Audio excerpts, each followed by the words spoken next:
Okay, here we are back at not so sunny Glasgow at IATEFL 2012 online, and we have the great pleasure now of welcoming Jamie Keddie from lessonstream.com to the studio. Hi. Hello. Jamie, Hello. how are you? Hiya. Great, thank you.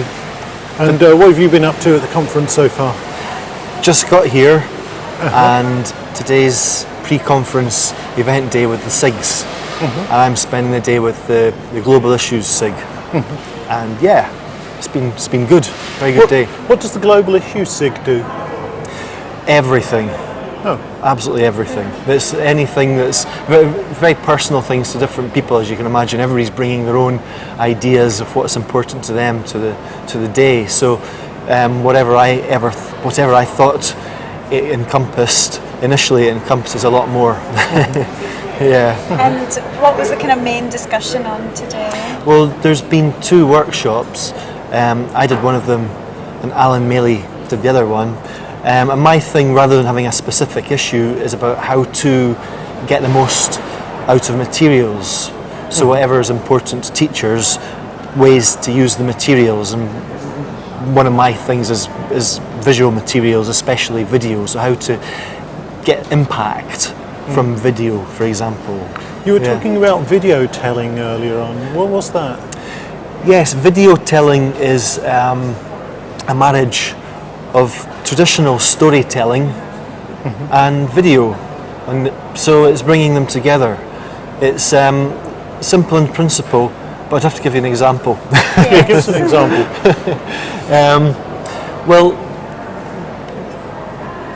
video telling is deconstructing the video and turning it into a sort of slow release. So for example, one of the videos I was using today was a film trailer of about a rugby team, and the film follows this rugby team all around the world, and they're bid for qualifying for the Olympics. I think it was 8 years ago, and the life and the love and the fights and the whole everything that encompasses the struggle of making the team. And we broke this down, and the strange thing about this clip, this film, is it uses the tagline redefining the term or the word courage. And why would rugby players necessarily be courageous people? Why would the word courage be that label which is singled out specifically for these rugby players? You see, I mean, rugby is a dangerous sport, isn't it? You can really injure yourself. Yeah. But does that mean... I did once, actually. Did you really? Yeah. Is that the definition of courage? If you do something which could endanger your life, does that mean that if you smoke, you're courageous? So we broke this down. This is deconstructing the video, but the key point is nobody has seen at this stage the trailer.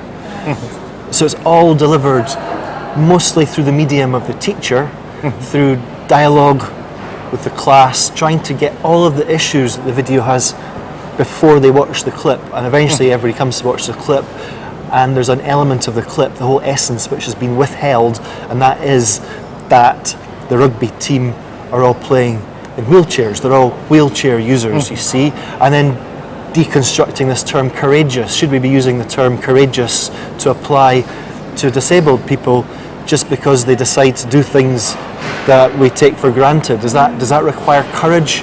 And taking it even further and looking at this in a lot more detail, and one of the things that came out was in fact that by applauding people who use wheelchairs to do things that we take for granted, we may think we're doing the right thing, but in actual fact we aren't necessarily, because we're applauding them, and what would be the alternative? They stay at home and fester and don't go out, and in that case you're bringing into the whole picture the sort of stereotype of the wheelchair user, the disabled person, that is an object of pity. And it's all about stereotyping here, you see. These are really kind of complex issues, you know. Is that, do you really feel that they have a place in the language classroom where somebody turns up and I'm just here to learn the present perfect, you know, and he's telling me about people in wheelchairs, you know? Do you think, is that what we should be doing as teachers? Well, that's when Alan Maley took over, and he looked at this whole question and said, absolutely yes, as language teachers, we've got to be teaching to look at, evaluate the language, see through lies, see through bullshit was his word that he has been using today, and be critical about the language and see it in lots of different levels, not just level of the structure and lexical level. Yeah. And of course it's far more interesting than perhaps a class that's based on a course book that's very calm and generic and doesn't really go into issues that you know that you might think, well, that might upset someone in the classroom. So no, it's very interesting. But what about with different levels? Do you find you can get that kind of discussion by breaking it down to simpler language as well for an elementary class? Yes, because the great thing about material which is visual is that when you're making use of the visual, you've got a lot of choice with the language that you use in association with it.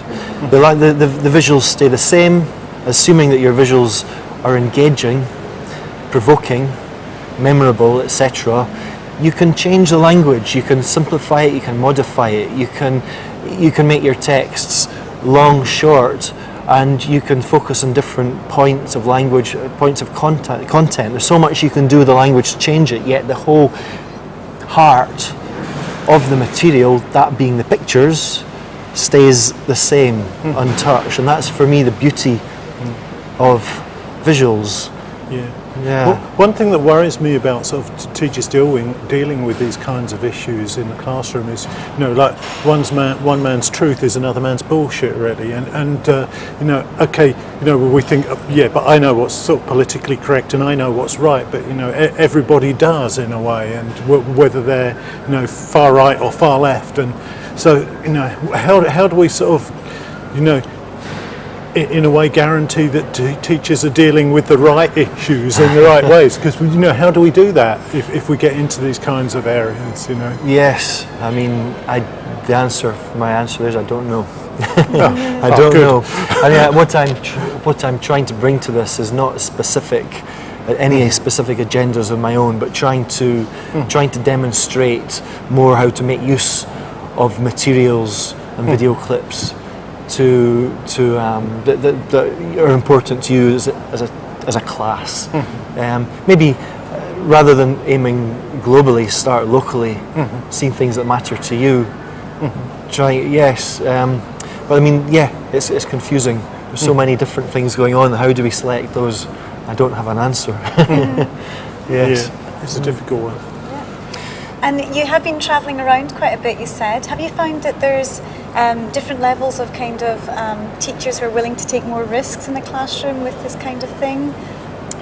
Well, yes, I think there are, and specifically as language teachers, and from my background, and I imagine from your backgrounds as well, not from every language teacher's background, but from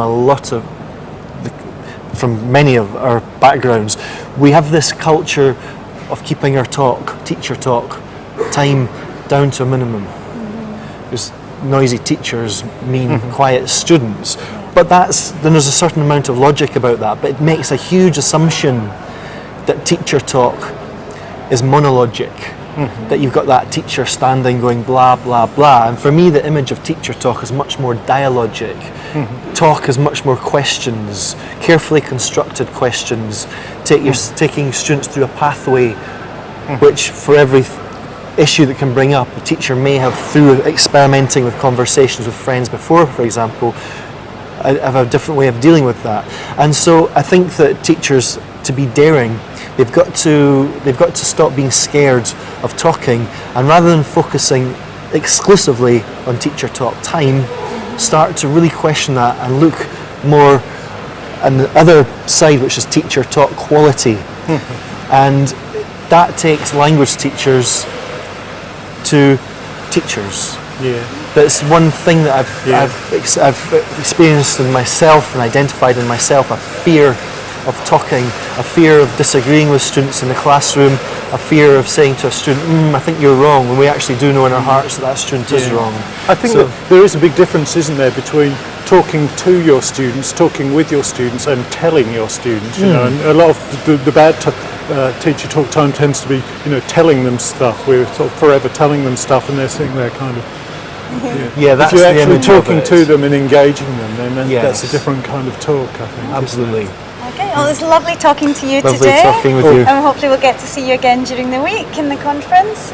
And we're finishing up for today. We'll be back tomorrow morning after the plenary.